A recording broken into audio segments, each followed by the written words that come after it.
Hello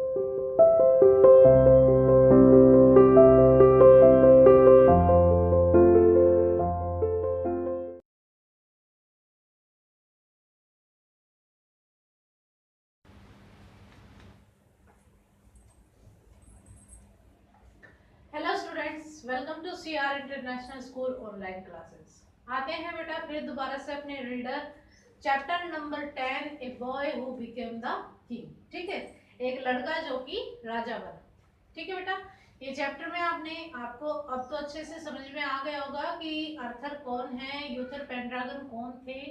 ठीक है, यूथर पेंड्रागन के बेटे अर्थर, जिनको सर एक्टर के पास छोड़ दिया था मर्लिन नाम के एक जादूगर ने। ठीक है, क्योंकि मर्लिन ये चाहता था कि अर्थर को ये ना पता चले कि वो एक राजा का बेटा है। वो खुद अपने कठिन परिश्रम से, खुद की मेहनत से इंग्लैंड का राजा। ठीक है बेटा, देखो कहाँ आ गए थे हम। क्या होता है, एक दिन सर एक्टर अपने दोनों बेटों को, सर के एंड अर्थर दोनों को कहाँ ले जाता रहता है, लंदन ले जाता है टूर्नामेंट के। ठीक है, नए साल के दिन पर टूर्नामेंट यानी कि प्रतियोगिता में हिस्सा दिलाने के लिए अपने दोनों बेटों को लंदन ले जाता रहता है। तो घर से निकलने के बाद अचानक से सर के को याद आता है कि वह अपनी तलवार कहाँ छोड़ आया है, घर पर ही छोड़ा है। तो उस तलवार को लेने के लिए कौन आता है, अर्थर। पर क्या होता है कि घर पर तो ताला लगा हुआ रहता है। तो अर्थर जो वहां का, वहीं जो पास में जो गिरजाघर था, वहीं उसके आसपास चक्कर काटता रहता है, ढूंढता रहता है कि कहीं मुझे कोई तलवार ही मिल जाए। तो अचानक से उसकी नजर पड़ती है एक लोहे के लट्ठे पर, जिसके बीच में तलवार फंसी हुई रहती है।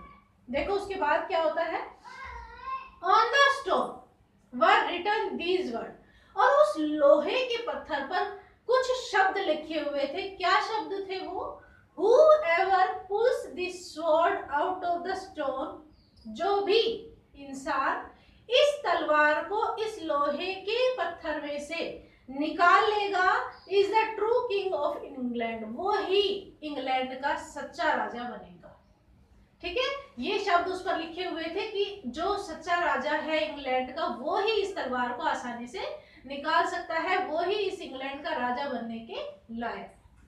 Arthur was so pleased to find the sword that he pulled it out without noticing or reading what was written on it.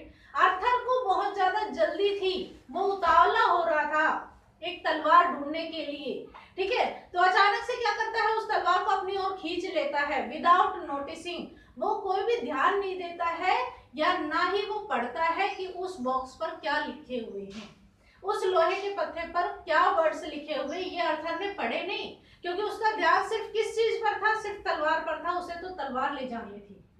ठीक है, he rushed to give it to सरके, और तुरंत वो उसमें से तलवार को निकालकर तुरंत कहाँ जाता है, सरके के पास जाता है। सरके कौन है, उसका बड़ा भाई, उसको देने के लिए चला जाता है। When he told them, जब अर्थर ने उन्हें बताया, where he had found the sword, nobody believed him। तो फिर जब अर्थर बताने लगा कि वो ये तलवार कहाँ से लाया है, तो किसी ने भी उसकी बात पर विश्वास नहीं किया। अर्थर ने बताया उनको कि ऐसे ऐसे मैं घर गया, पर घर पर ताला लगा हुआ था, तो अचानक से मुझे ऐसे ये तलवार मिली और मैं लेकर आया। इसकी ये बातें सुनकर किसी को भी विश्वास नहीं हुआ। Let us return to the churchyard, sir said Sir Ector. और फिर उनके पिताजी सर एक्टर क्या कहते हैं कि चलो हम वापस गिरजाघर की तरफ जाते हैं। When Sir Actor saw the anvil and read what was written it, और फिर जब सर एक्टर उस लोहे के पत्थर पर जाकर देखते हैं और पढ़ते हैं उन पर क्या लिखा हुआ था, he asked Arthur to put the sword back, तो उन्होंने अर्थर से कहा कि इस तलवार को वापस उसी में ही रख दो। उसी के बीच में निशान बना हुआ था ना उसमें, कि उसी के बीच में इस तलवार को खड़ा कर दो। After Arthur put the sword back, Sir Actor asked Sir Kay to pull out the sword, but he could not। और फिर उसके बाद अर्थर उनके कहने से, सर एक्टर के कहने से, उस तलवार को वापस उसी लोहे के पत्थर में डाल देता है। और फिर सर एक्टर अपने दूसरे बेटे, अपने बड़े बेटे को कहते हैं कि तुम इस तलवार को इसमें से निकालो, पर वो नहीं निकाल पाता। ठीक है, बट ही कुड नॉट, वो नहीं निकाल पाता। Then he asked Arthur to pull it, और फिर वो आर्थर को बोलते हैं। ठीक है, देखो क्या था, सर एक्टर उनके साथ है, सर के और अर्थर के साथ।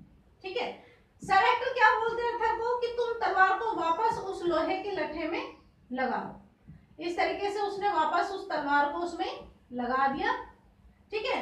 फिर एक्टर बोलते सर ए को, सर के को कि तुम निकालो उस तलवार को, पर इससे नहीं निकलती है।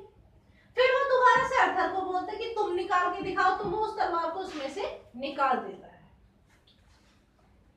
अर्थर डिड सो क्वाइट इजीली, और अर्थर ने ऐसा बहुत ही आसानी से कर दिया कि उसने बहुत ही आराम से उसमें से वो तलवार निकाल दी।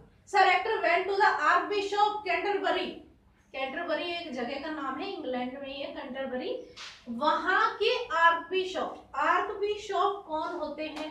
जो गिरजाघर में जो सबसे बड़े होते हैं ना, जैसे कि हम पुजारी बोलते हैं एक तरीके से, जैसे हर मंदिर में एक बड़े पुजारी होते हैं जो मेन होते हैं, इसी तरीके से गिरजाघरों में आर्क बिशप होते हैं। आर्क बिशप यानी कि गिरजाघर के जो सबसे बड़े पुजारी होते हैं, उनके पास कौन गए? Sir Ector, to tell him what happened, और उनको जाकर उन्होंने बताया कि क्या क्या हुआ। The Archbishop invited all the knights to London and asked them to pull out the sword from the anvil, और फिर उसके बाद आर्कबिशप यानी कि वो जो पुजारी है वो इस बात को सुनते हैं, तो इंग्लैंड के सभी योद्धाओं को बुलाते हैं। इंग्लैंड के जो महान जो योद्धा हैं उन सबको इकट्ठा करते हैं, उन सबको बुलाते हैं और बोलते हैं कि एक एक करके सभी प्रयास करो उस तलवार को निकालने का। None of the knights could pull out the sword, परंतु उनमें से कोई भी योद्धा नहीं निकाल पाया उस तलवार को। Only young Arthur could do so, परंतु खाली अर्थर ऐसा कर सकता था। Only अर्थर से वो तलवार उसमें से निकलती थी, बाकी किसी भी योद्धा से वो तलवार उसमें से नहीं निकाली जाती थी। The Archbishop declared Arthur the King of England and all the knights knelt down before him with respect. ठीक है, और फिर आर्कबिशप यानी कि वो जो पुजारी थे उन्होंने अर्थर को इंग्लैंड का राजा घोषित कर दिया, और सभी जो योद्धा थे उन सभी ने उनके सामने झुककर उनको सम्मान दिया। किनके सामने? अर्थर के सामने। They promised their loyalty and service to him, और उन्होंने अपनी वफादारी का, ठीक है, और उनकी सेवा के लिए उन्हें वचन दिया, यानी कि उनकी सेवा में हमेशा वो तत्पर रहेंगे, इस चीज का उन्हें वचन दिया।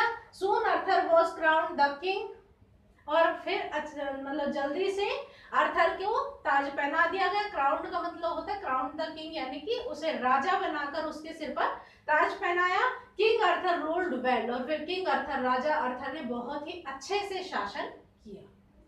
ठीक है बेटा, ये एक सच्चे राजा की पहचान थी कि अर्थर ने किस प्रकार से, यानी कि देखो एक उस पर जो वर्ड्स लिखे हुए थे, इसका मतलब ये था कि अर्थर ऑलरेडी पहले से ही मन का बहुत ही ज्यादा सच्चा था, इसलिए वो काम सिर्फ वो कर सकता था निस्वार्थ भाव से। Okay students, thank you.